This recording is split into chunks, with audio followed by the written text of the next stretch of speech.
And welcome in to a afternoon edition of the Backstage Pass. Our thanks to Paul Bogart for joining us this morning to kind of kick off a little matinee too as well. And we're presented by our good friends over at Bangtail Whiskey. Check them out at bangtail.com and of course over at easyliquor.com. You get that bottle sent directly to your door. Also our good friends at MitchMacs.com. And of course, Hank Jr. Productions coming up this week. Kylie Morgan. And tomorrow, a guy on Big Machine, you might know, Drake Milligan, is going to stop by here on the Backstage Pass. And pleased to welcome in one of our favorites. I was up there in Nashville for CRS that whole week and the media stuff and everything. And I said, I'm going to go see this young lady perform. And she did a hell of a job at Old Red there at Blake Shelton's restaurant. And Emily Ann Roberts, enough said right there, joining us here on the Backstage Pass. How you doing? I'm doing good. I'm so excited to be here. We appreciate you being a part of it too. And I'm gonna tell you what, take me back to that performance because it still stands out in my mind. On that Tuesday night, you guys were there 8 o'clock and brought the house down. Must have been a couple of hundred people, maybe over that in the venue. First kind of full band show back for you guys. And I mean, we were talking a little bit before the show, a little bit. Your fiddle player, your lead guitar, your drummer. How did it feel just to be back on stage performing in front of a live audience? Oh, it was incredible. I absolutely loved that night. We geared up for it for so long, just because we hadn't been able to, the band hadn't been back together since probably November of last year. We didn't do any big stuff in December, and then January was slow as it usually is. And so it was our first time getting back together, and it felt so good. I'm so thankful for my band because they truly are like family. And I've got some incredible musicians that I'm blessed to have out on the road with me and in my band with me. And we talked about Miss Ivy. Ivy Phillips is an all-star. She is a Grandmaster Fiddle champion and holds the title in like handful of states. And then she's also the Kentucky guitar pick and flat top champion. Wow. Plays mandolin, banjo, dobro. She does all of it so well, and she sings beautifully. So I feel very blessed to have her as a friend and also have her in my band. Well, speaking of beautiful music, you had great taste. We were talking before the show a little bit, and just great albums that kind of shaped you as an artist and talked to you about great songs and harmonies and things like that.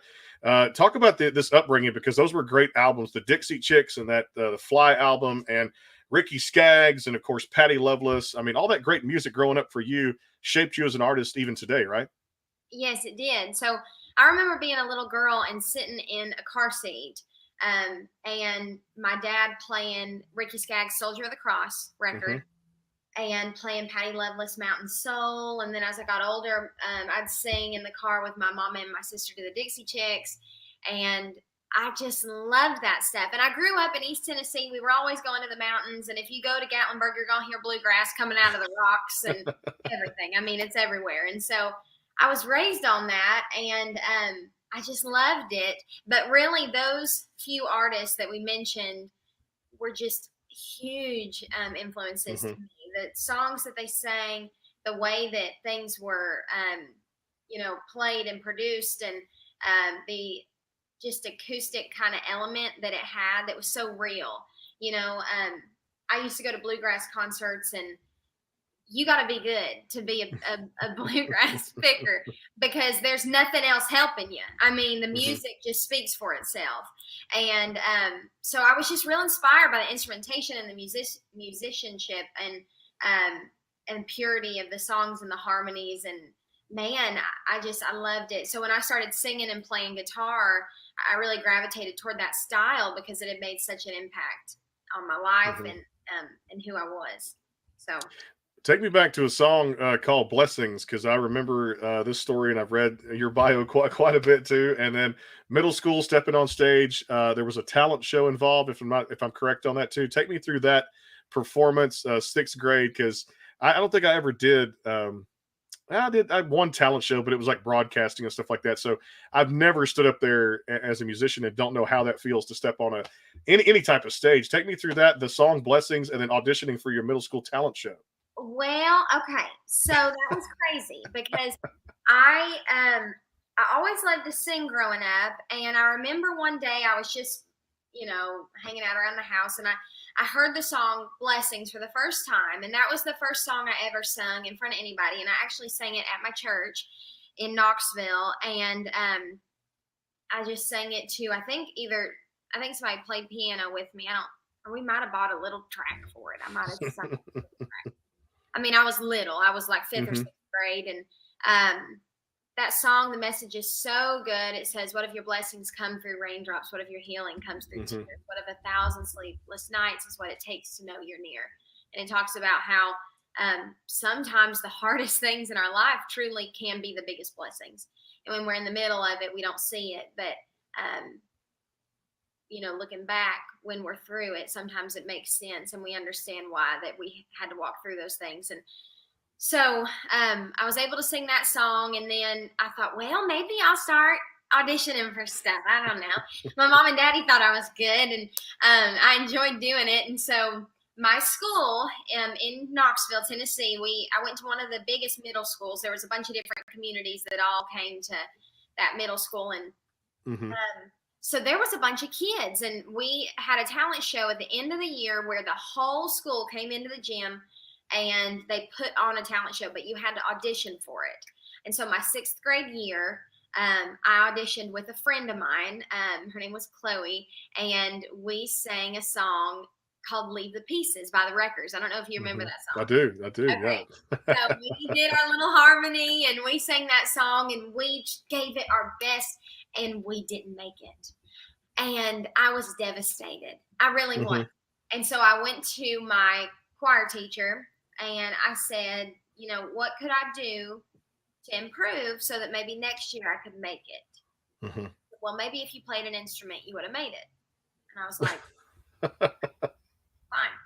And so I went home, and my dad had an old guitar that he had just kept in the closet. It was his nephew's, and it was the guitar he learned on. And basically they gave it to my family because my older sister thought she was going to learn, and she just never did. And so I didn't even know he had a guitar, but he got that guitar out, and he knew 3 chords, G, C, and D. And he showed me those 3 chords, and he was like, we'll get you lessons. And so all year long I took lessons. I started learning. And then my 7th grade year, I auditioned for the talent show with my guitar, and I sang the band Perry, All Your Life. I don't know if you remember that one. I do. Oh, yeah. I sang that song, and I made it into the talent show, and I won. And so that's like my redemption story. I'm like, don't give up. So after that really, really gave me a pep in my step. And I thought, okay, maybe I'll start playing around town. So I got a regular gig at a Mexican restaurant, bless them. And they had me out to sing on Friday nights, and I'd put a jar out and sing while people ate their tacos and enchiladas. And I just started playing anywhere in Knoxville where they would let me. And just getting your feet wet, getting those gigs, and wherever it would come, it was just like, there's the performance. We're going to put music out to people. Speaking of that, you got a hold of, I say lightning in a bottle, but you had a hell of a song. And seriously, I've not turned it off ever since I first discovered it. When you guys put that out, the Change My Tune. I love both versions that you guys have put out there across all the digital platforms. And we're going to have you play a couple songs today. Tell me how this one came about, backstory, and just great songwriting, great lyrics. Everything about that tune is amazing. I love it.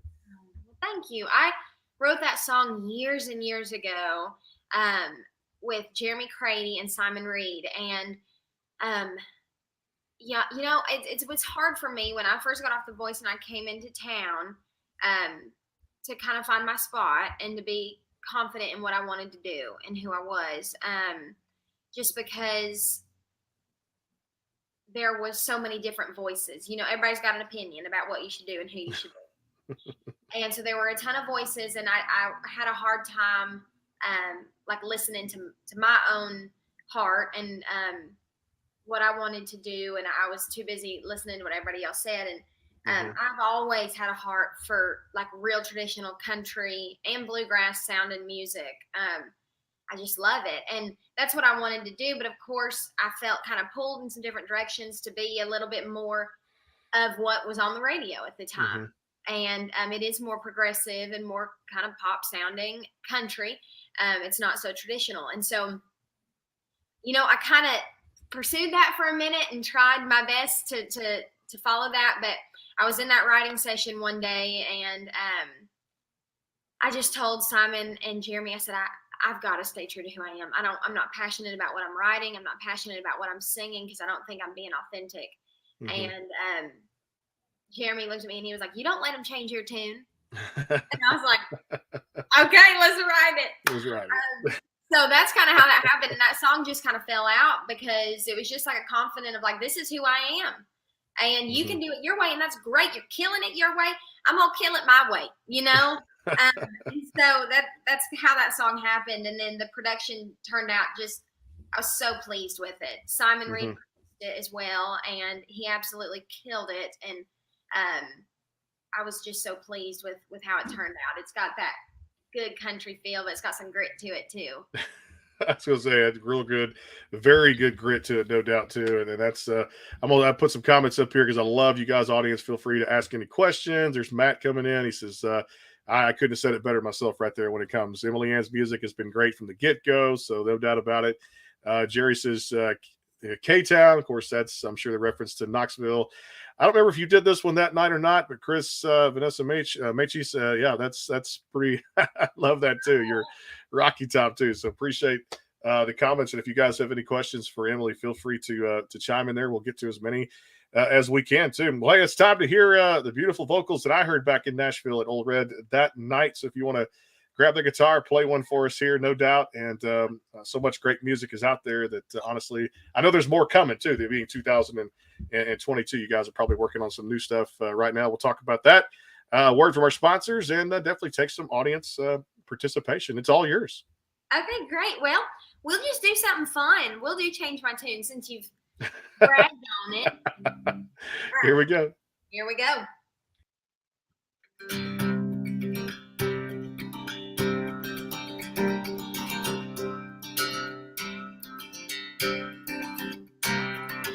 Singing on my hometown station. 2 doors down, got some good vibrations. We turn it up on the mountaintop. We don't touch the dial, the signal drops. So don't tell me, mister, that it's too old school. 'Cause this old school groove is about to be brand new. It's in my blood, it's in my bones. It's like a needle drops into my black vinyl soul. Well, there ain't nothing broke about 3 chords and the truth. So I'll do me and you, do you. I ain't gonna change my tune. Oh, baby sitting on the front porch rocking.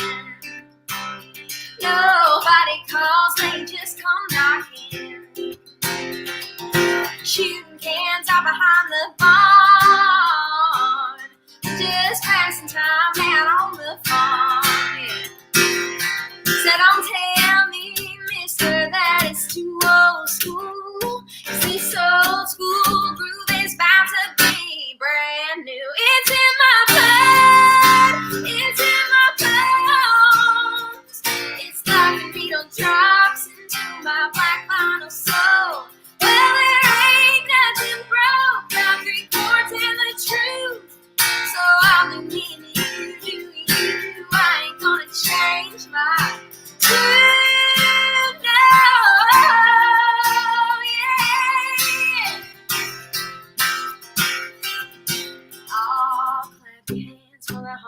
Talking, stomp your boots, baby, now it's talking. Gonna get this country rocking.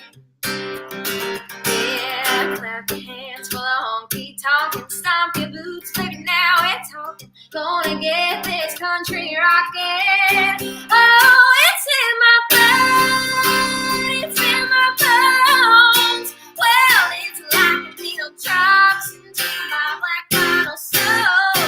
There ain't nothing broke about 3 chords and the truth. So I'll be me and you, do you. I ain't gonna change my tune. No, yeah. I ain't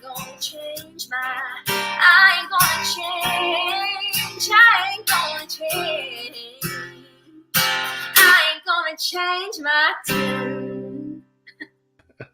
I love that song. I've played that. My daughter has danced to that so many times, and she's like, "Daddy, Daddy," and I'm like, "It's Emily, Emily." She's starting to talk, and it's like, man, it's just amazing the effects that music can have on you too. And I just commend you on a great song, great tune, and excellent writing. And I tell you, it's amazing how that song just came together. And that's the one you opened with.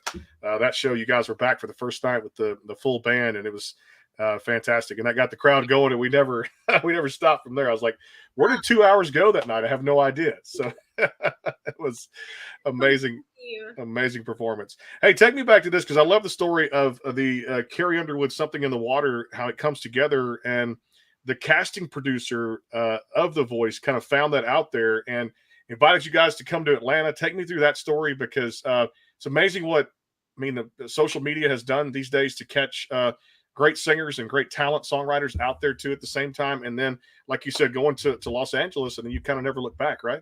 Yes, Brandon, that was even crazier than the other story.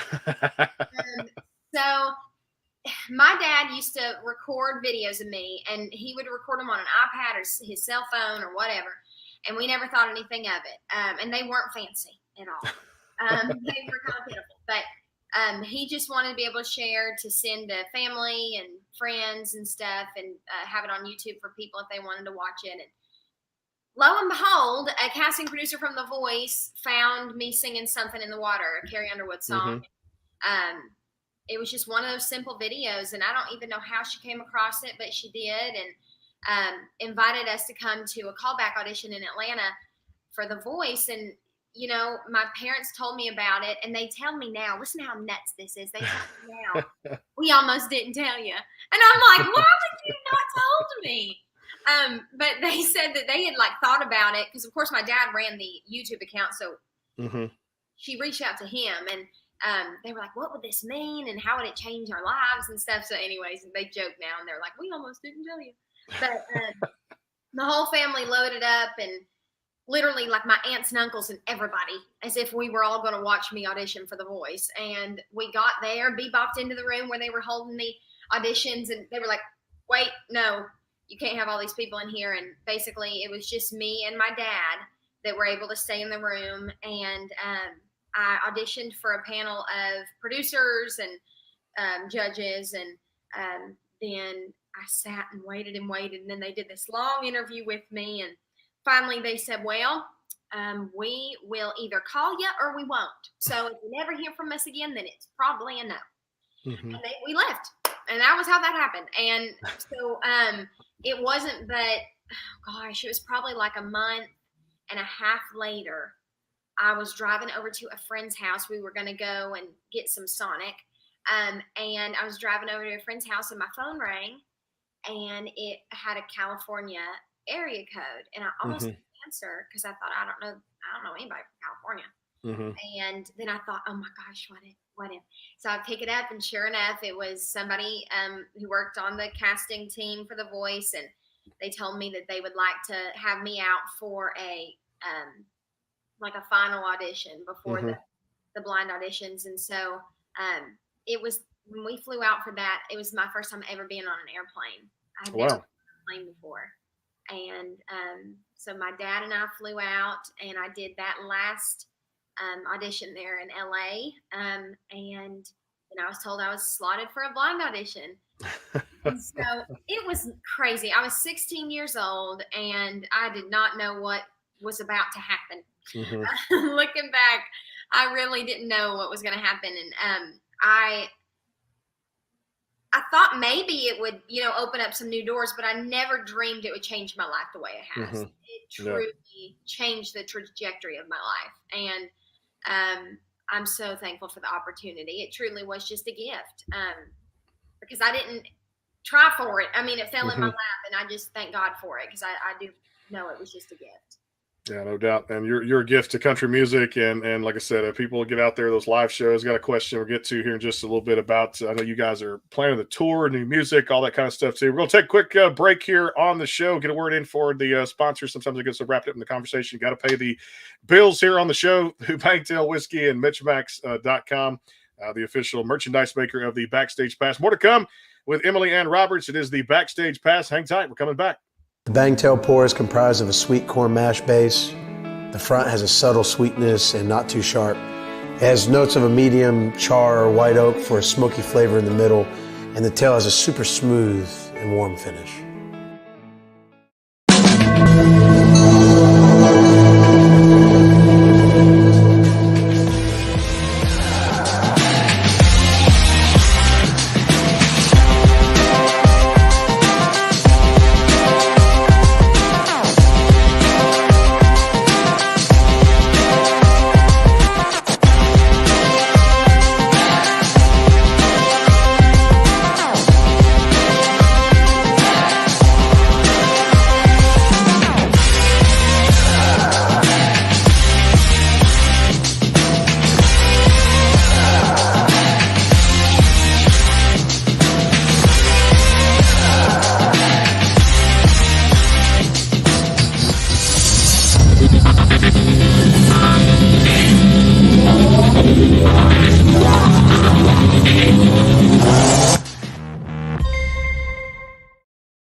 Go behind the scenes with some of the biggest artists in music today with the Backstage Pass, powered by the SportsGuysPodcast.com. Join Brandon Morrill and his co-host Kirsty Krause, Jeff McMahon, as they talk to rising stars and legends about their music careers.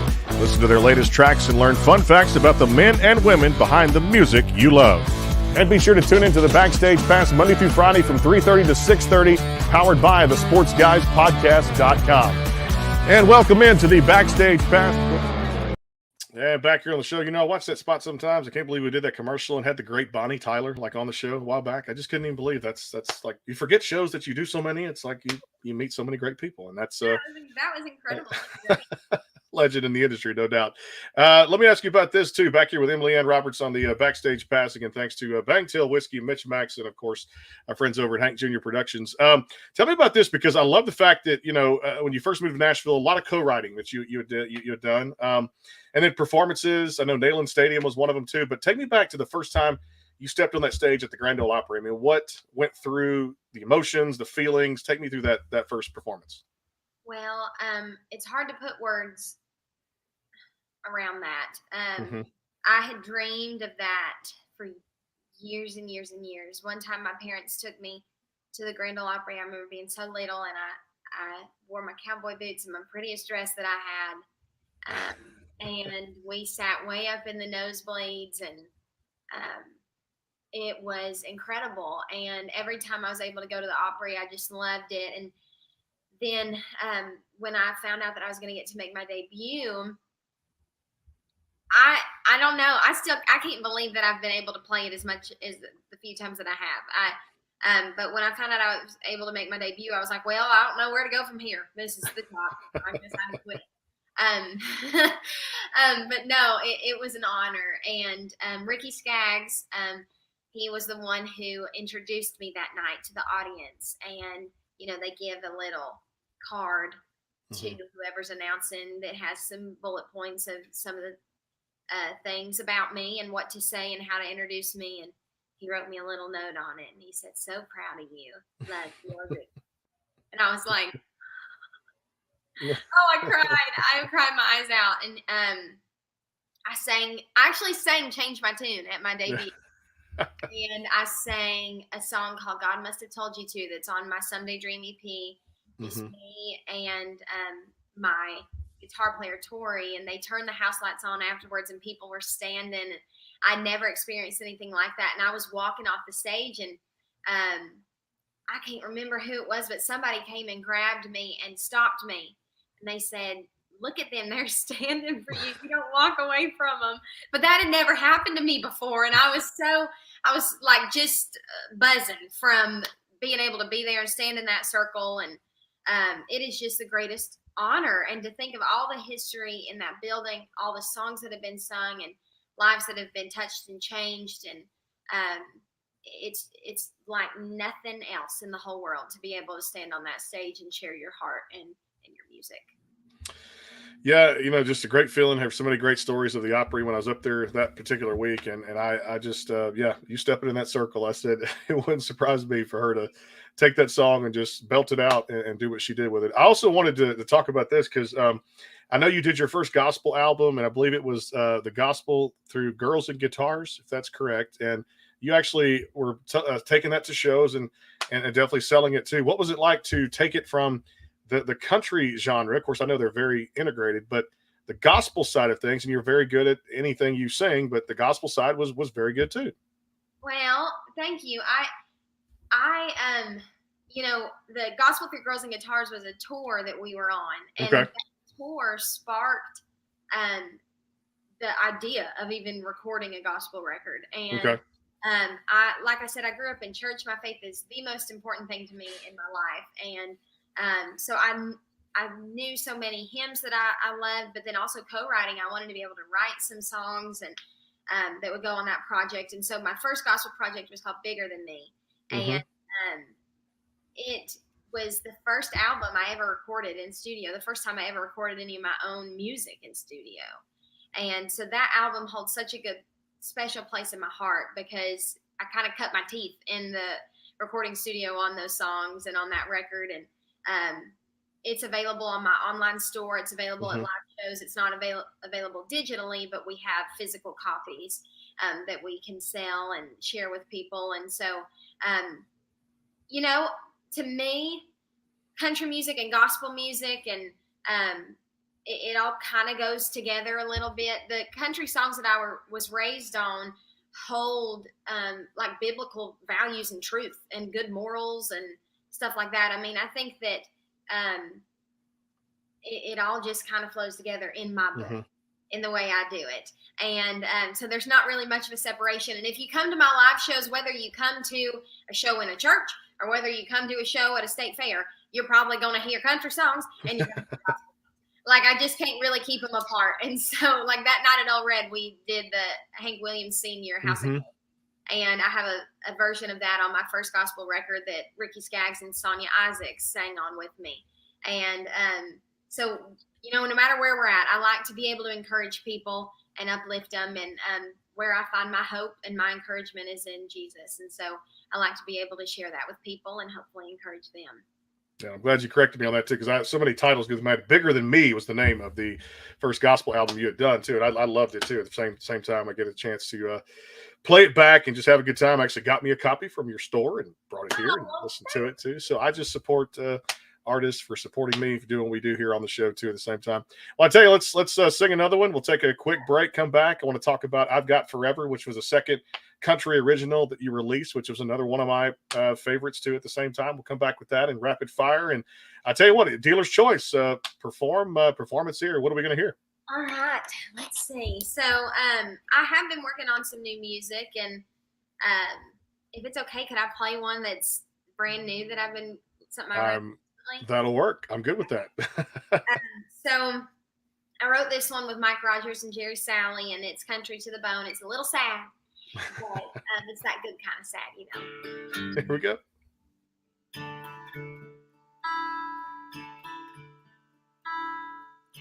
Goodwill's got a new box of old t-shirts, the ones you left behind when you moved down. My friends say time will heal, but I'm not sure that it works. 'Cause if it did, I wouldn't be here now. Wrapped in chains of your sweet memory, it keeps you here with me all the time. If being gone and not here with me, I'd be fine.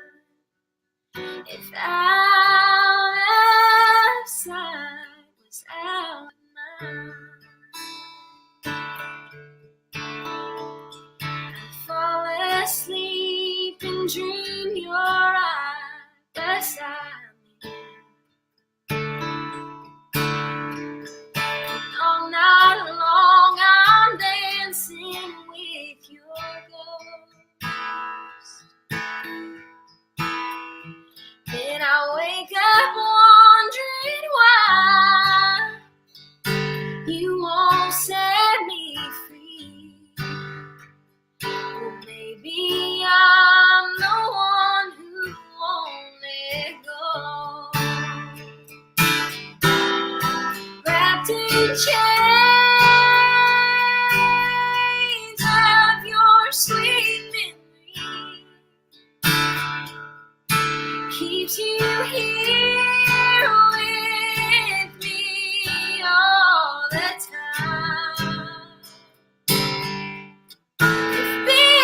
I'm going to say it again. I said it at the top of the show, and I stand behind this 110%. I will review anything she's put out. One of the purest voices in country music as of right now. And guys, last week you saw that Academy of Country Music Awards that had our good friend Lainey Wilson on it. I predict one day Emily Ann Roberts is going to step across that stage on the Academy of Country Music Awards and accept an honor for a few categories. Make bold predictions. Thank you so much. Oh, well, can't wait to get back to the show. Can't wait to get back to Nashville, Tennessee. Had so much fun up there, CRS, and just met a lot of fantastic people. And just great to have you perform live there, kick it off that week with CRS coverage at Old Red. I know you got some other shows. Let's talk about that because show's getting back. You guys have done the first full band and now proceeding forward with the rest of the schedule. And then, of course, some new music, as much as you can let, I guess, the cat out of the bag for the new music there. Excited about both. I'm just kind of predicting that, right?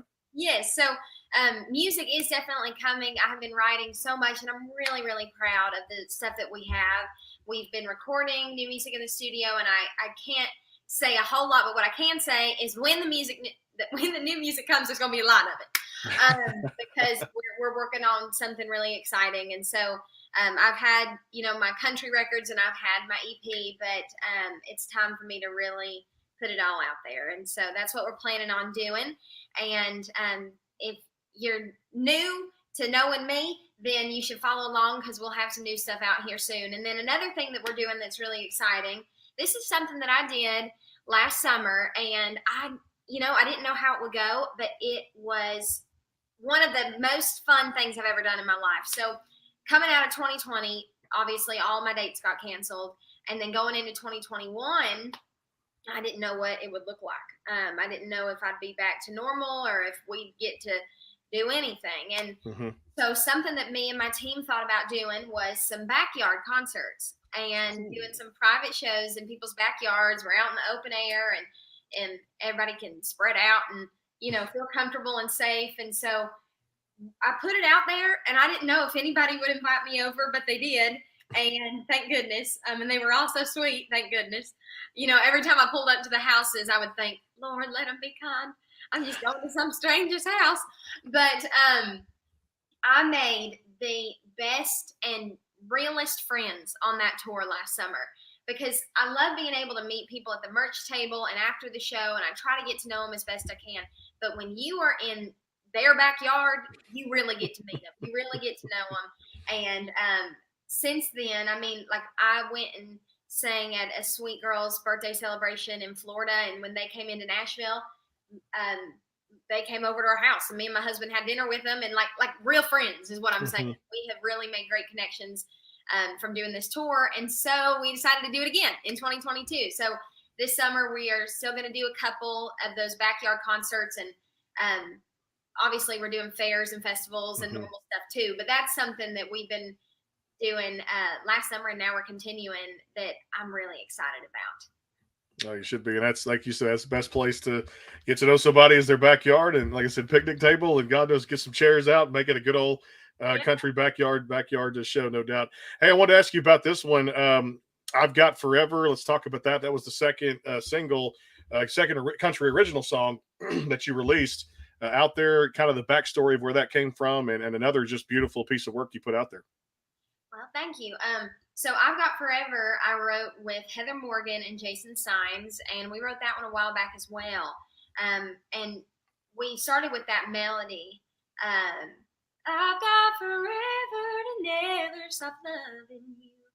And we were just singing that da da da da da da da, and had the melody going, and then trying to figure out what we wanted to say. And I am in love. And if you're around me and you listen to my music, you'll know it. But my husband is so sweet, and we met in high school in Spanish class, and have been together for, it'll be 7 years this June. Oh, congratulations. But we just got married last year. Well, I'm lying to you. We got married November of 2020. So we just celebrated a year last year. And it has been so sweet. And so anyways, a lot of my songwriting inspiration comes from him. And so that's how we came up with that song and that idea of saying, you see somebody and I'm in this for the long haul. I got forever to love you. And so that's kind of how that one came about. Beautiful songs, no doubt. We'll take one last time out here. Word for Bangtail Whiskey. Come back, and one of my favorite parts of the show is rapid fire. Sometimes we just call it just a series of funny questions we like to ask and throw out there and get to know the guest more on the personal side of things. Word for Bangtail Whiskey. We'll come back with Emily Ann Roberts. It is the Backstage Pass. Hang tight. The Bangtail pour is comprised of a sweet corn mash base. The front has a subtle sweetness and not too sharp. It has notes of a medium char or white oak for a smoky flavor in the middle, and the tail has a super smooth and warm finish.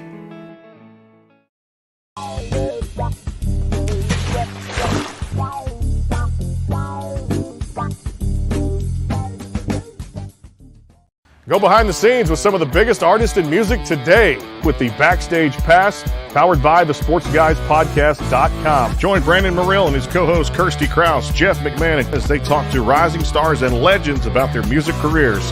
Listen to their latest tracks and learn fun facts about the men and women behind the music you love. And be sure to tune into the Backstage Pass Monday through Friday from 3:30 to 6:30, powered by the SportsGuysPodcast.com. And welcome into the Backstage Pass. And back here with Emily Ann Roberts, it is time for the rapid fire. It is the Backstage Pass presented by our good friends over at Bangtail Whiskey and MitchMacs.com, the official place for Backstage Pass merchandise, and of course, our good friends over at Hank Jr. Productions. So I'm going to pull one here from the audience because I love leading off rapid fire this way, especially when we get a lot of great participation. So, Chris, Vanessa's question here to lead off rapid fire. It's a good question. I like that. Oh, goodness. It is a good question. I would have to say Dolly Parton. Okay, which you ever do that? I want to know because I'll get a copy of that single, that record, or the official vinyl or CD, whatever I got to find there too at the same time. I love that. So somebody said Reba, Barbara Mandrell. I mean, that's two. I can see her do that too. Yeah, all of them, no doubt. All right, so if you had one of those rough days, what's kind of the Emily Ann Roberts go-to meal? Beverage, either alcoholic or non-alcoholic. What do you like to do to cook? Okay, well, if I'm having a rough day, I love to be in the kitchen. I love to cook. I bake bread and I make all kinds of cakes and cookies and brownies. It's awful. Me and my husband are just going to get as big as the house.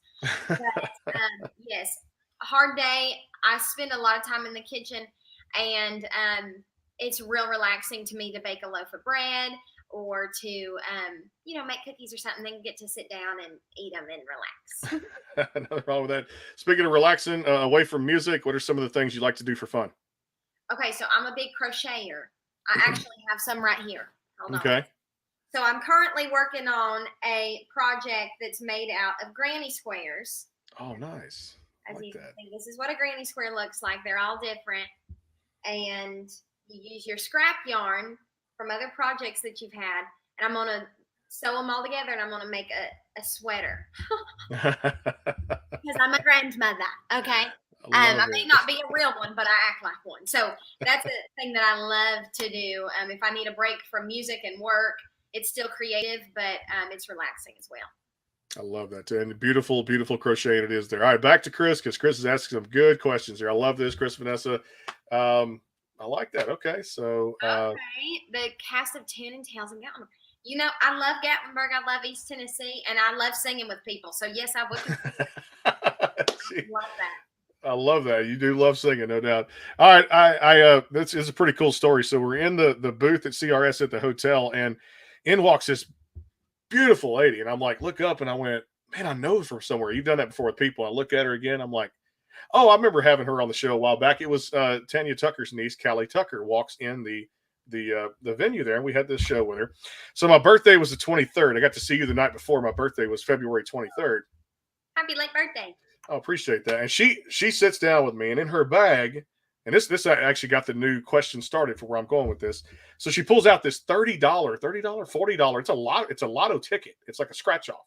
It's like, I didn't even realize they made them. I used to do like the little, $1, $2, whatever. So I've left it in my bag, and it's on the top, went up to 3 million if you match all your stuff or whatever. So I've left it in the bag as a birthday present, have yet to scratch it. And that's been 2-3 weeks ago. But let's say Emily Ann Roberts had one of those tickets or the Powerball or Mega Millions, and Emily Ann Roberts won that lottery. What's the first thing she'd do with the money? Oh, gosh. I've never had a lot of money, so I really don't know what I would do. Lord. Okay. First thing I would probably do is buy a house. Okay. Because my husband and I have rented, and he would love to have a house with a garage for him to be able to work on furniture. He builds and refinishes furniture, and we'd love to have like a real yard and get some chickens. And yeah, I'd probably buy a house. And then I would want to bless somebody real big, because I love it when people have so much money that they can like go through the line and buy somebody's groceries and not think about it, or see somebody across the restaurant at a restaurant and say, I'm going to buy their food. Don't tell them, but I'm going to cover their meal. Like one day, if the Lord blesses me with money, I would love to be able to use it in ways to just bless people and make their day. So I would do that. And then, I don't know, buy a new guitar. I was going to say, for me, there's a reason I haven't, I don't know, just I never believe in stuff like that too, because it's, of course, everybody that plays that. But I left it in the bag, folded up, and I'm like, maybe on this trip I'm going to take this weekend for a little getaway. I'll just scratch it with the wife this weekend and kind of see what symbols come in. Or do the easy way, go by the gas station, the little scan bar at the bottom. Don't scratch it, just scan it and see if it automatically, they do that now too. So didn't even know that was a thing. We're living which is good too. So this is cool because this is near my home state here, and I love Chris. Great questions. First of all, love the interaction too. So, yeah, I wonder if she has. That's yeah. Okay. I have not, and I would like to, because I'm very fascinated by it. I think I would maybe like it. I'm not scared of it, but no, I've never had that in my life. So it's good. People do the big crawfish bowls, and they have like all different, just a spread. I want to be invited to one of those parties. So, Chris, if you're having one, if you ever get down here close, holler at me, because there's a place here in Beaumont or Fournette, Texas, Beaumont outside here, about 20 minutes going west up there. But it's got this little shack, and it's called Juju's Crawfish, and it's the best. I mean, we're talking big crawfish, boil. You BYOB. It's so yeah. It's corn and potatoes come with it. You can get it by the pound. 3 pounds is minimum, whatever it is, and up. And it's yeah, I'm having to watch a little salt intake now, but it's definitely one of the ones that you don't want to eat anything all day long until you get that platter set down in front of you. So I think that's I'll do it. Do that, no doubt. Well, I'm not going to change my tune on crawfish, and I'm not going to change my tune off the radio dial and the music, of course. And I tell you what, it was a pleasure to get to see you play live up there. It's an honor to have someone of your talents in this industry right now doing your thing. Make sure you guys go get that gospel album. Check out her merch and, of course, the tour schedule, EmilyAnnRoberts.com. Emily, it's been so much fun. We look forward to having you back. Best of luck with the new music coming out, and keep us posted, no doubt. Brandon, thank you. Thanks for having me on the show. This has been real fun talking to you. You got it. Well, thanks to Bangtail Whiskey, MitchMacs and Hank Jr. Productions. We're back tomorrow. Great artist on Big Machine, Drake Milligan, is going to stop by. And also, this is pretty cool. The nephew of Kenny Rogers, Dan Rogers, is going to stop by here on the show. We'll talk about what's been going on in his camp. For everybody that makes the show possible, we'll see you soon tomorrow, 11:30 with Dan Rogers here on the Backstage Pass. Until then, have a terrific night. We'll see you soon.